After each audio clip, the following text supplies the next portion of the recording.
Hey, hello.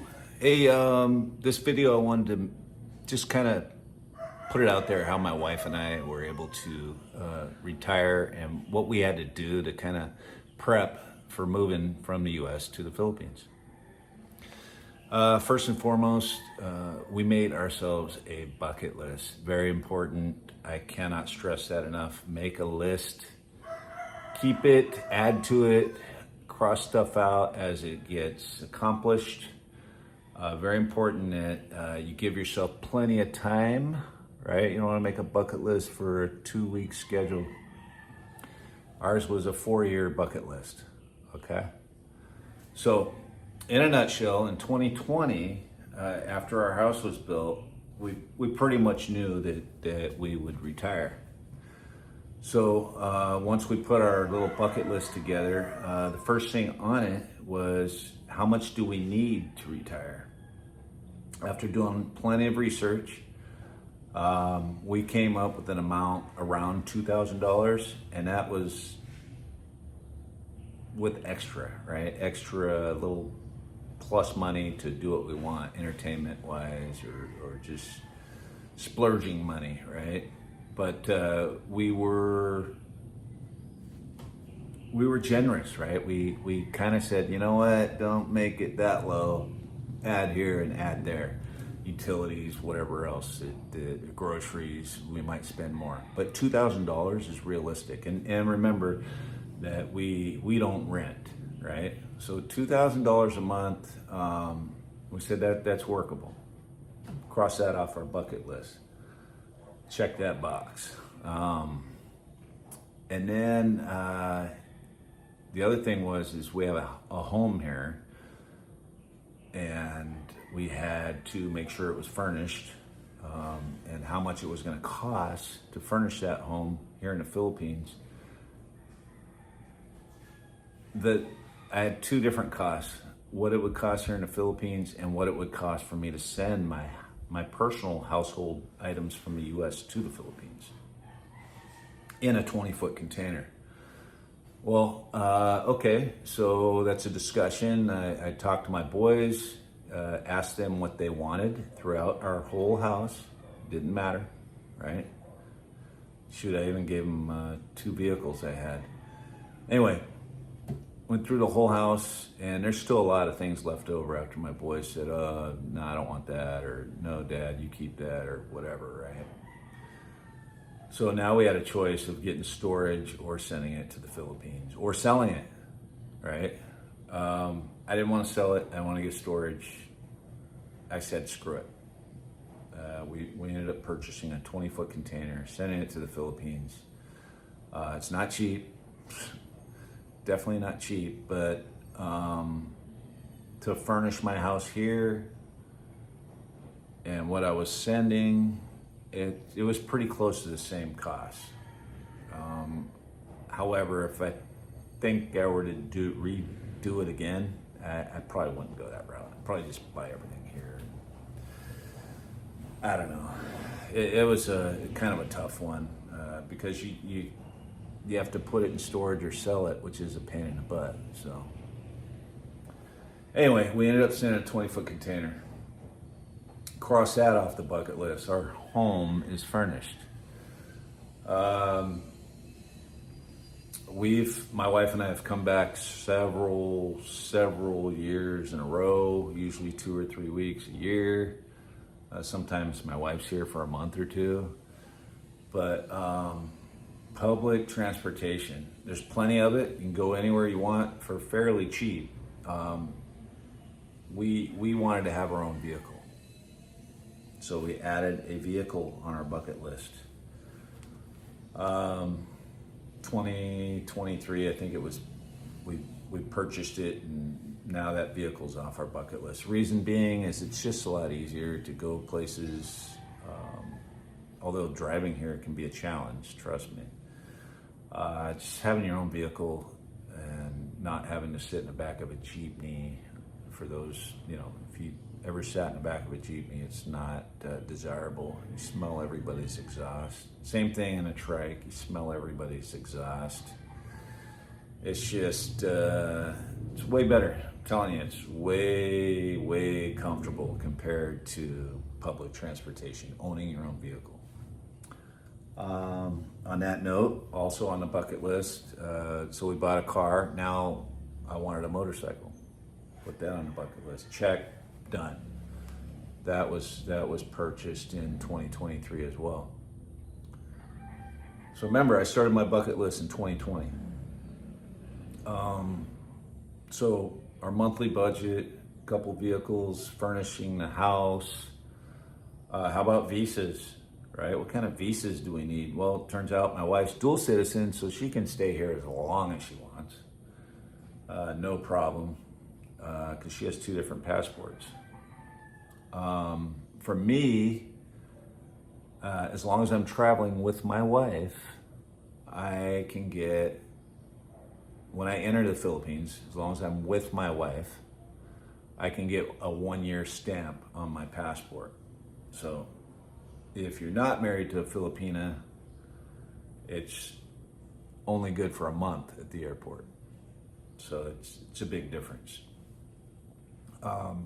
So that being said, no visa requirements really needed for me. Just simply on the purpose that my wife and I, when we do travel, we'll be together. Now, if I'm here for over a year, if I'm entering close to a year, I better go renew my visa. But I can wait a year. That's all I'm saying. So that's checked off our bucket list. Sending money to the Philippines. Because we built a house, my wife already had a bank account, so we just use a remittance service and send what we need every month. I can do it online. It's not a big deal. It's really easy. Check that off the list, no problem. Being completely 100% debt-free in America, super important. I don't want any lingering bills or things that I have to worry about while I'm retired. So debt-free as of 2022, we made that happen. Check that off the list.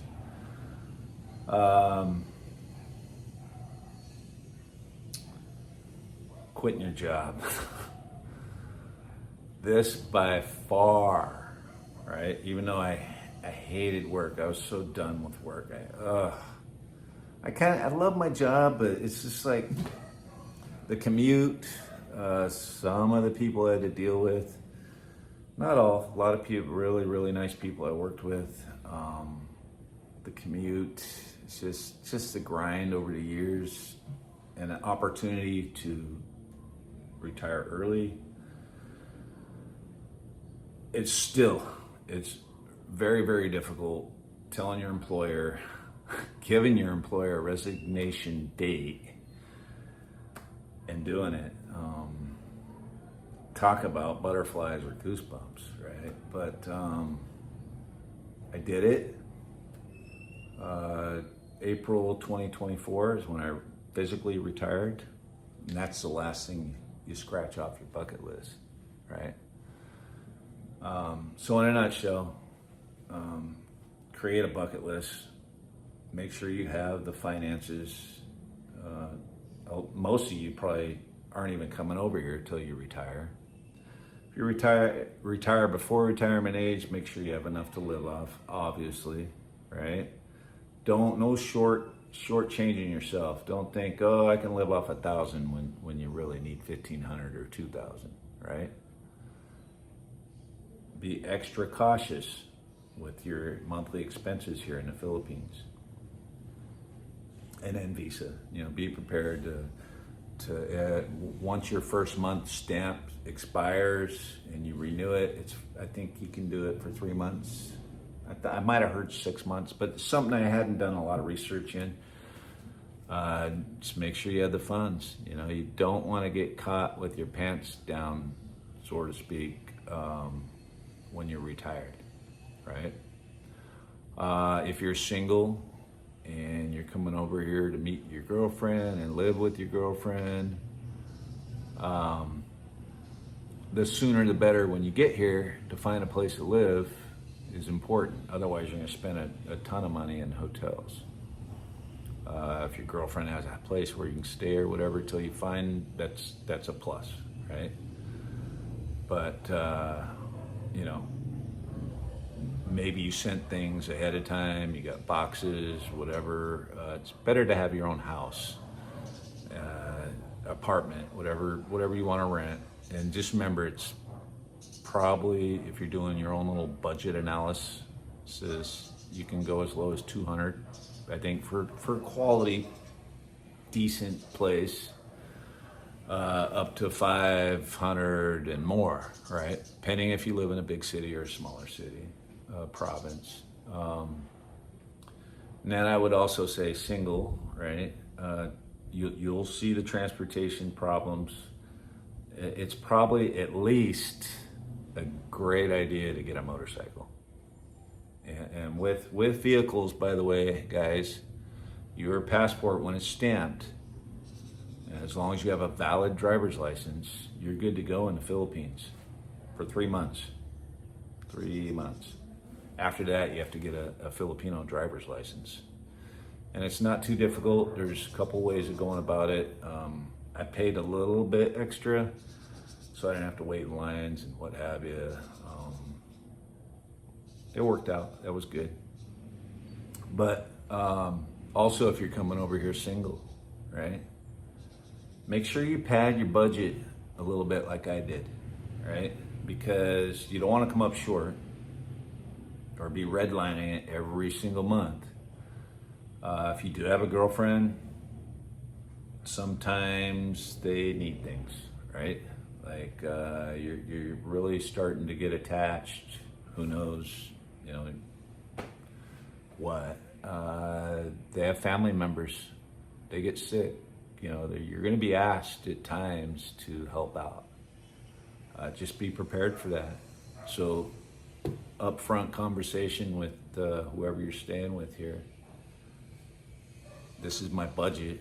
I do have a certain amount that I can spend on other things. So just so you know, don't be asking me for big expenditures.